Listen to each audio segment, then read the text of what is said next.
Hello there, and welcome back to Basingstoke TMD. As you can see, the baseboard is all built and up and ready. We've cut out slots, as you can see up there. If I put the camera up like that, you should be able to see a V shape. That's to allow the bus wires and the wiring for the lights all to go through nice and neatly, so it's not all a mess underneath.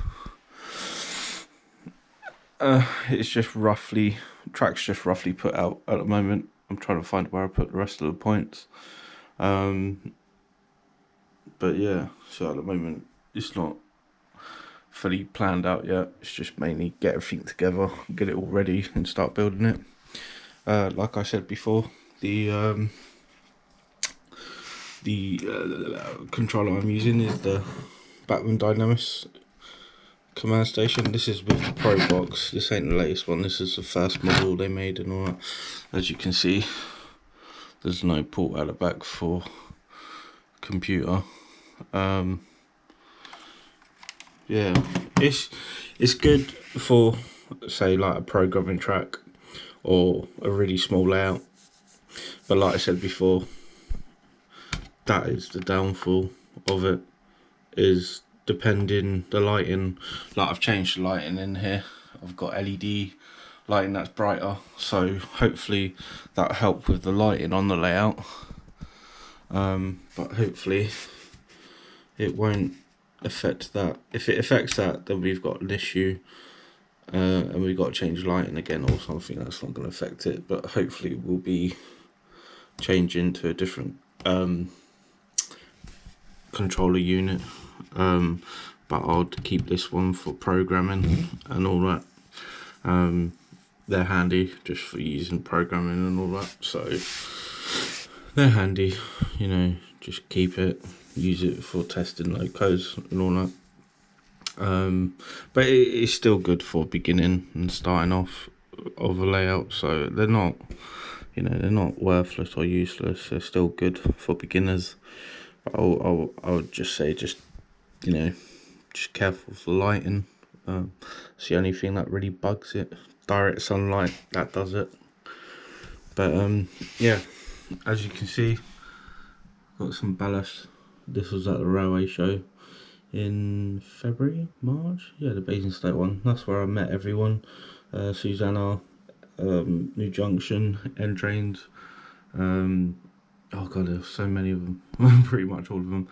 I managed to spot New Junction just as he got on the bus, so I kind of, he didn't even get to the show before anyone spotted him. In there is Cole. Does actually look a bit too big. I think we got some finer stuff somewhere, but I don't know, might have to see if I can crash that up even more. I don't know, what do you guys think? But yeah, I've got some coal. Even at the show, I actually got this is from the Basingstoke Model Club. I think one of their members does it, but this is very fine, kind of like coal dirt stuff. So what I'm using that for is like around here, so around the depot, just make it look a bit more dirty. And also because we'll be having a few special steam train engines coming in from time to time, there's a small, don't know where we'll put it, we'll find somewhere to put it, but maybe up there or somewhere. Yeah, maybe up there, don't know. But a little coal bunker, so they can fill up on coal and get water. Because to be honest, quite a few special steams stop at Basingstoke, so it would make sense that they would stop for coal and water. So, and it would be a nice addition, really. Also, you might notice a difference in pitch quality and sound. This is because, one, I've changed the lighting, and two, I've now come into a possession of a GoPro. So hopefully this will add to more recording of running videos, and it'll be able to allow me to record from either end, really. That's the Backman little fueling depot. That's gonna go over there where the fueling point is. But I might put another one over there. Won't be a backroom one, it'll be a different one.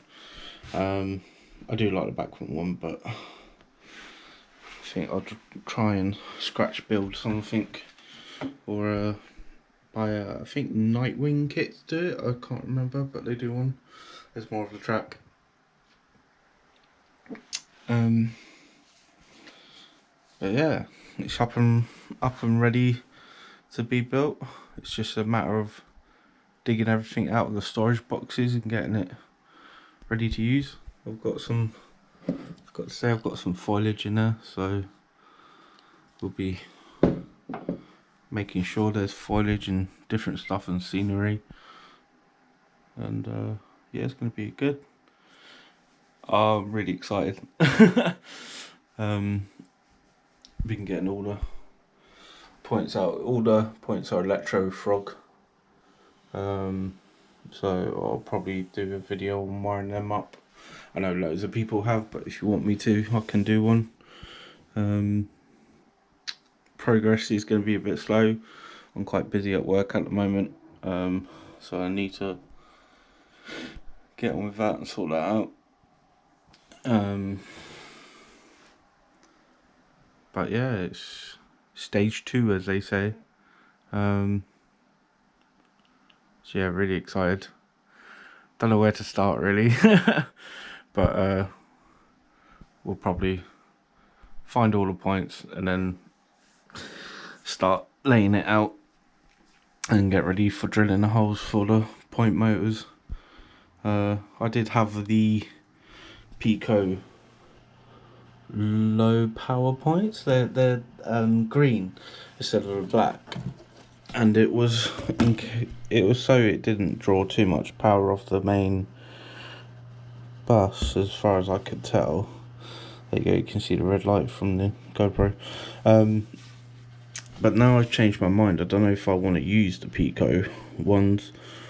I like the idea of using the Cobalt ones, but they are expensive, that's the thing. But there's a couple of options I've seen Ever Junction and like the Gauge Master ones. So I'm gonna have another look around and just check out different brands of point motors. But yeah, to be honest, I generally like the idea of Cobalt. Slow action, they're nice, rather than, you know, quick as anything, and to be honest, unrealistic. You know, it's still toy trains at the end of the day, but I want some realism to it, you know, not just seeing how fast they can run up and down, you know. So yeah, exciting times ahead.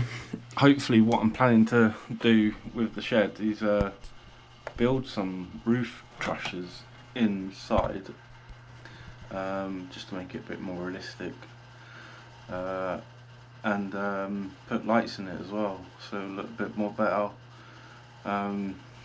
And what I've been thinking of is probably a little bit cannibalism, but possibly cutting out a section here just so you can actually see inside. Yeah, I don't know how sturdy this resin is, if it would just crack and break. I don't know if anyone's tried it before, but that's one of my ideas. It just gives different on a layout, you know, so you can actually see inside, because I hopefully will be able to put the lifting jacks, and I've got the workshop workers and their toolboxes, so hopefully we'll fill that up to be quite a busy shed rather than just something empty like that. Also, the other option is to put inspection pits in, which would be quite a good thing to do. I think that would be very effective with lights in, and if I can get hold of it, I know people have seen it before, but if I can get hold of one, and that's of the the welder. So he'll be down in the inspection pit welding on a loco or something as it comes in, and I'd probably put it on a switch so you could turn it off and on rather than it being on all the time. If a loco's not there and he's just welding in midair, it's gonna look a bit weird. But yeah, I was thinking with this is because it's only technically half a house, was possibly building some why have I forgotten it now? That's it, scaffolding at the back to say, like, you know, the other half's in construction or being renovated or something, or even have it as half of it's been destroyed or it's getting bulldozed down. So that might be interesting to do. Either that or just put it against the wall and put lights in it as well. I was actually thinking of, I was wondering if someone's ever made a program to actually control the lights, so you'd see like one room light up, and then maybe after so long that would turn off, and then these two would turn on or something, and then, you know, that one turns off, that one turns on, so you actually think people are living in it. And I think that would actually be quite cool if that could be done. So I'm going to look into that as well.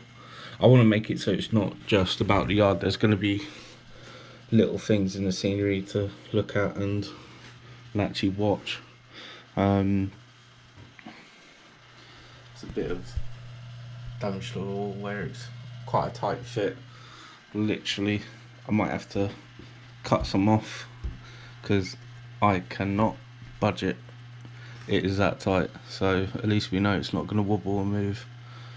I've got some cork underlay on order, so we'll wait for that, and that can go down, and that will just go down with a very thin layer of PVA glue. So yeah, until that comes, can't really go further except for finding all the rest of the points which are in the cupboard. So I'll get them out and start laying out the plans. So yeah, keep watching, like and subscribe, let me know what you think, and yeah, until the next one, thanks for watching, goodbye.